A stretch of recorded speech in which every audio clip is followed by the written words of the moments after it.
Allaha həmd olsun, Rəsulullaha salat və salam olsun. Mövzumuz şübhə küfrü haqqındadır. Kim Allah haqqında, mələklər, peyğəmbərlər, yenidən dirilmə, cənnət, cəhənnəm və ya Allahın və onun rəsulunun xəbər verdiyi hər hansı bir məlumatda şübhə edərsə, həmin şəxs kafirdir. Uca Allah belə buyurmuşdur. Və dəxələ cənnətəhu və huvə zalimun li nəfsihi, qalə mə əzunnu ən təbidə həzihi əbədə. O, özünə zülm edərək bağına daxil olub dedi. Bunun nə vaxtsa yox ola biləcəyini düşünmürəm. وَمَا أَظُنُّ السَّاعَةَ قَائِمَةً وَلَئِنْ رُدِدتُّ إِلَى رَبِّي لَأَجِدَنَّ خَيْرًا مِنْهَا مُنْقَلَبًا. Qiyamətin qopacağını da zənn etmirəm. Rəbbimin yanına qaytarılmalı olsam, sözsüz ki, bundan daha firavan bir həyat qismətim olacaq.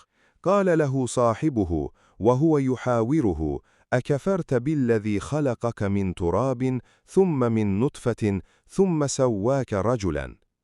Onunla söhbət edən yoldaşı isə dedi, səni torpaqdan, sonra nütfədən, daha sonra səni kişi qiyafəsinə salmış Rəbbinə küfürmü edirsən? Kəhf surəsi 35-37-ci ayələr. Müslimin rəvayətindən Əbu Hüreyrə radiyallahu anhudan nəql olunur ki, Peyğəmbər sallallahu aleyhi və səlləm belə buyurmuşdur.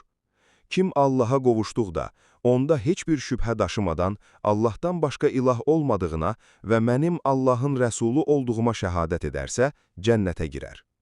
Və yenə Buxari və Müslimdə rəvayət edilən hədisdə Peyğəmbər sallallahu aleyhi və səlləm buyurur. Mənə vəhy olundu ki, siz qəbirlərinizdə imtahana çəkiləcəksiniz. Bu adam, yəni Mühəmməd Peyğəmbər haqqında nə bilirsən deyiləcək. Mömin və ya yəqinlik üzərində olan kimsə deyəcək. O Mühəmməddir, Allahın rəsuludur, sallallahu aleyhi və səlləm. Bizə dəlillər və hidayət gətirdi, biz də qəbul etdik və tabe olduq. O Mühəmməddir, Allahın rəsulu, sallallahu aleyhi və səlləm. Bunu 3 dəfə təkrar edər. Ona, doğru söylədin, yəqinlik üzərində olduğunu bilirdik. Artıq qəbrində rahatca uyu, deyilər. Münafiq və ya şübhə edən kimsəyə isə belə deyiləcək.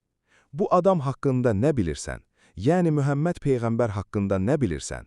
O isə, bilmirəm, insanlar nəsə dediyini işitdim, mən də onu dedim, deyər. Şeyx Əbdüləziz Əl-Racihi demişdir. İnsan şübhə ilə kafir olur. Allah haqqında, mələklər, kitablar, peyğəmbərlər, cənnət və ya cəhənnəm haqqında bilmirəm, həqiqətən cənnət var ya yox, cəhənnəm var ya yox deyərsə, bu şübhəsi səbəbilə kafir olar. Səhih İbn Macədə Peyğəmbər sallallahu aleyhi və səlləmdən zikr olunan hədisin sonunda belə deyilir. Ölən şəxs qəbrə qoyular. Salih adam qorxmadan oturdular.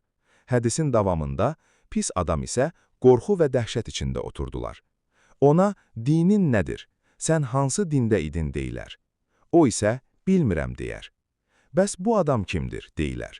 O da, insanların nəsə dediyini işitdim, mən də onu dedim, deyər. Bunun üzərinə ona cənnəti görəcəyi bir pəncərə açılar. Cənnətin gözəlliyini görər. Ona deyilər ki, bax, Allah səndən nələri uzaqlaşdırdı. Sonra cəhənnəmi görmək üçün bir pəncərə açılar. Cəhənnəmi görər, alovlarının bir-birini parçaladığını seyr edər. Ona deyilər ki, sənin yerin buradır. Çünki sən şübhə içində idin. O halda öldün və Allah istədiyi zaman o hal üzərində də diriləcəksən. Sindi rahiməhullah bu hədisin şərhində belə demişdir. Hədis, dünyada tam inam üzərində olanın inamla öldüyünə, şübhə üzərində olanın isə şübhə ilə öldüyünə dəlalət edir. Ona görə də insan bilməlidir ki, imanın əsaslarından birində şübhə edən və bu şübhə ilə ölən kimsə kafirdir və cəhənnəmdə əbədi olar. Çünki Allah Azza və Cəllə öz qulundan ancaq qəti və şübhəsiz imanı qəbul edir.